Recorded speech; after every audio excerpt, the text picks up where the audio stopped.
maka orang yang hasad dengki orang dia sama dengan iblis, lebih kurang saja. Sebab yang pertama hasad dengki bawa sifat ni iblis. Maka siapa yang ada sifat hasad dengki, dia diganggu oleh iblis atau dipengaruhi oleh iblis, dia hidup seperti iblis, dia hidup seperti syaitan.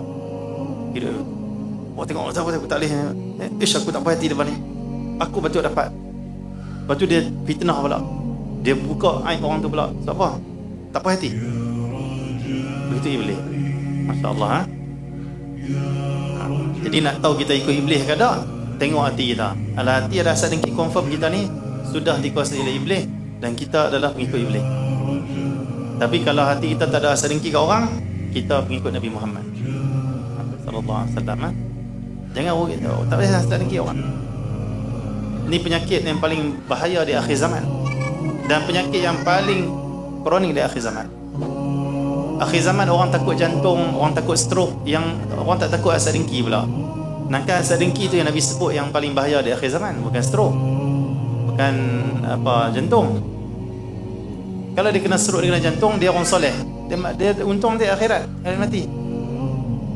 Tapi kalau dia sihat pun dia ada hasad dengki, tak ada apa untung sikit pun. Ya. Itu Nabi sebut telah terjangkit kepada kalian wahai umat aku da'ul umam, penyakit. Nabi sebut penyakit, da' tu penyakit, dawa tu ubat, bahasa Arab lah. Da'ul umam kata Nabi, penyakit umat-umat terdahulu telah menjangkiti kamu wahai umat aku. Nabi kata penyakit. Penyakit ni maksudnya apa? Bila dia ada tu, dia melekat di diri kita tu, dia boleh memudaratkan kita, boleh merugikan kita, boleh menyebabkan kita, Allah SWT Muhammad, mati ataupun menyesal di kemudian hari. Masya Allah. Apa itu da'ul umam? Apa itu penyakit umat terdahulu? Riwayat Imam Al-Bukhari, riwayat Imam Al-Bukhari, Al-hasadu wal-baghdha, saling hasad, saling benci-benci. Yang ni paling banyak akhir zaman. Yang ni penyakit paling bahaya akhir zaman. Jantung, stroke tu semua ranking bawah-bawah.